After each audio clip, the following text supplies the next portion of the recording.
Chance to weigh in tonight. Plus, why the U.S. is skeptical this morning amid Russia's reports that it's pulling back troops from the Ukrainian border. And rethinking Denver's upper downtown, the group looking to breathe new life into a central part of the Mile High City.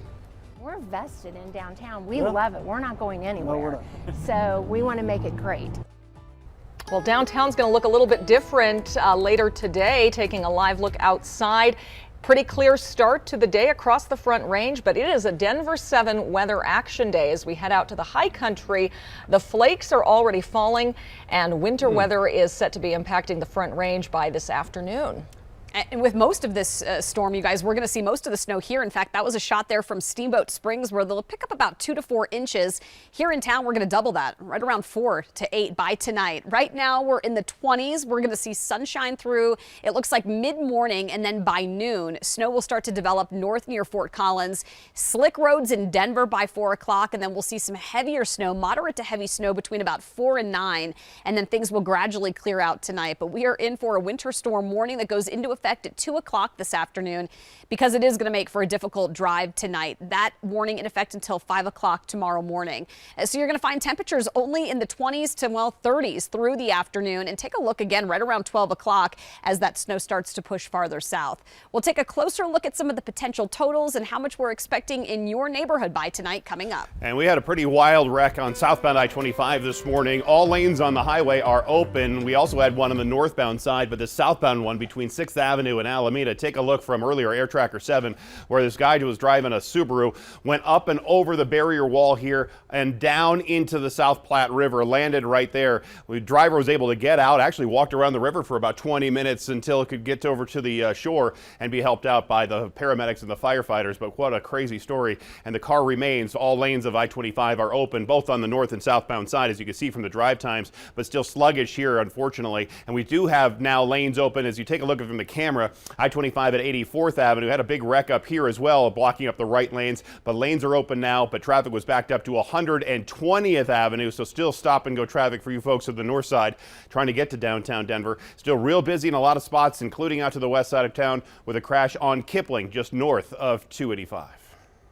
The Douglas County School Board will hold a special meeting tonight to talk about the search for a new superintendent. Yeah, it's been a controversial topic after the conservative majority on the board voted to suddenly fire Corey Wise as superintendent. Denver 7's Colette Bordelon joins us this morning. And Colette, here we are 12 days later, and the board is already talking about a replacement. Yeah, and that process all starting today. The board hopes to be voting on their final candidates by next Thursday. So in total, they're hoping this entire interview process only takes a little more than a week. Now, at that special meeting this afternoon, they'll present the timeline after public comment. They'll be discussing the job description, salary, and interview questions. Right now, they have 20 questions planned. One of the first ones is regarding the financial situation of the district. Another, if pay should be tied to performance. Plus, what are the most critical issues impacting students? And the salary, it's 6 figures in the $200,000 range, but the max could break $300,000.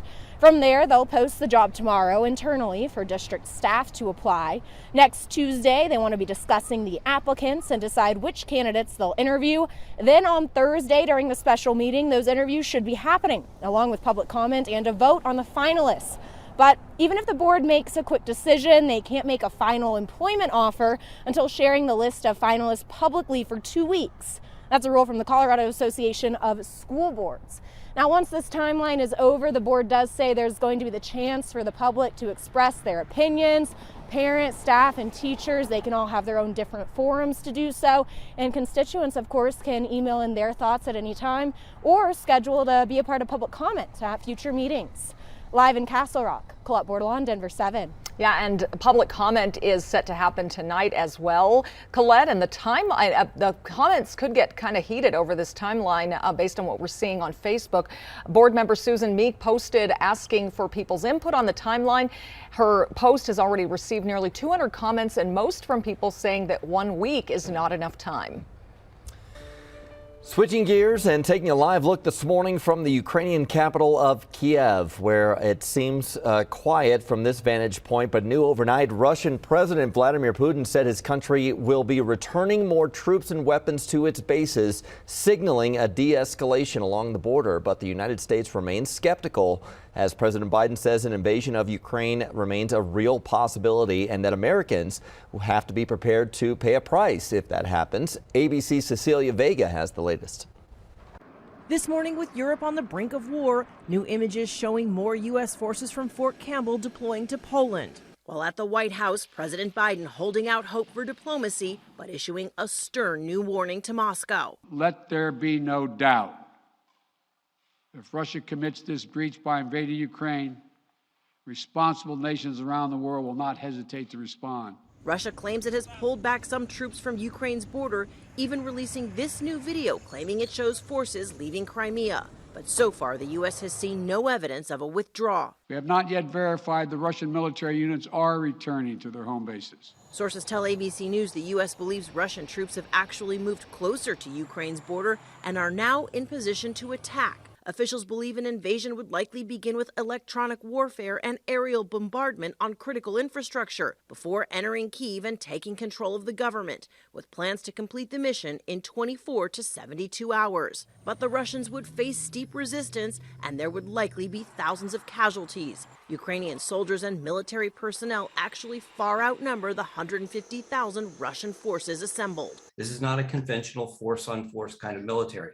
This will be involved taking over a large country with huge cities. So the task in front of the Russians, if they decide to invade, is going to be terribly bloody and terribly costly. It's not like this is going to be a cakewalk. President Biden warning that if Putin does go through with an invasion, there will be consequences for Americans here at home. I will not pretend this will be painless. But the American people understand that defending democracy and liberty is never without cost.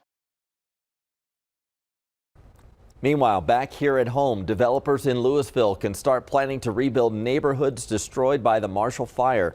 City Council voted last night to approve emergency zoning regulations on home size, setbacks, materials, and design. Some homeowners, though, are still concerned other codes could be roadblocks for them, like new energy regulations put into place last year. But the codes were built for a handful of homes to be built, not for a catastrophic event. So I just really don't understand why it feels like it's becoming more of an uphill battle for the community. Louisville City Council will discuss the energy codes in the coming weeks. As communities look toward the rebuilding process, tomorrow marks 7 weeks since the devastating Marshall Fire swept through Superior and Louisville. Well, there's a big focus now on making sure another tragedy like it never happens again. And this morning, we're taking an in-depth look at the new fire alert sensors in the works, the proposals lawmakers are making during the legislative session, how you can sign up for emergency alerts, and the 2 new resources for Marshall Fire victims. First, the Marshall Fire taught us that every second counts when you're trying to evacuate. So Gilpin County, just west of the metro, has announced a pilot program to test out wildfire sensors.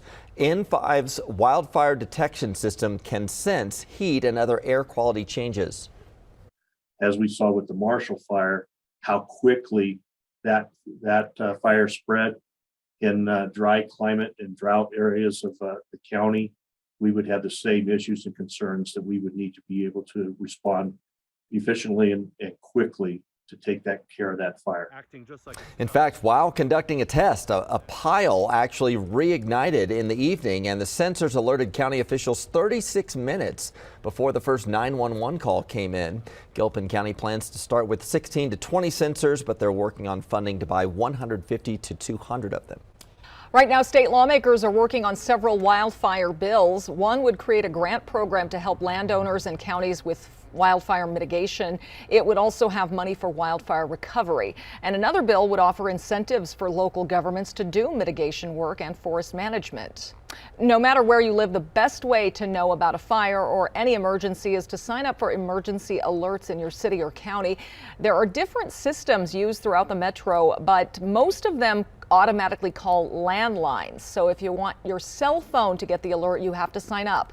We have links to all the metro counties on thedenverchannel.com and our Denver 7 app. And while we work to prevent the next disaster, Marshall Fire victims are still just trying to get by. There are now 2 new important resources available to them. Denver 7's Veronica Acosta joins us live with a new donation platform for the community to connect. And this one's a really big one. It's called DART, and it really is an important resource. It's getting direct assistance over to people who are still feeling the impacts of the Marshall Fire. So let's run you through how exactly it works and, of course, what it looks like. Members of the public, they can use the portal to offer donations, goods, and services. Donors do have to fill out a registration form. That's what you're seeing on your screen right now. Input descriptions of goods, quantities of donations as well. After that, vetted organizations who have access to the portal, they can claim the donations. Now, right now, only offers of donated goods and services are on the DART platform, but in a few weeks, we'll start seeing some of those organizations on there that have the ability to go ahead and claim donations on behalf of residents. And of course, there's more help being offered right now as well, this time to those who were displaced because their home or even their business was impacted by smoke or ash damage. Those who qualify, they could get $2,500 for a household of 1 to 2 people, or $5,000 for a household of 3 or more people. Documentation of displacement because of that smoke or ash damage, that is required. So if you're interested in applying for this, you can do so through the Boulder County website. We have that and the DART platform linked over on the denverchannel.com. In studio, I'm Veronica Acosta, Denver 7. Lisa? It is a first alert action, or Denver 7 weather action day. We're looking at now at 8:12, just about. Temps that are in the 20s as kids are heading off to school. This past couple of days, they've been getting home with temps well into the 50s, Brian. Today, they need a hat and a jacket. It's going to be cold and snow will develop this afternoon. Still ahead, Governor Polis reveals plans for his re-election campaign. And how the 3G phase out could impact more than just your old cell phone.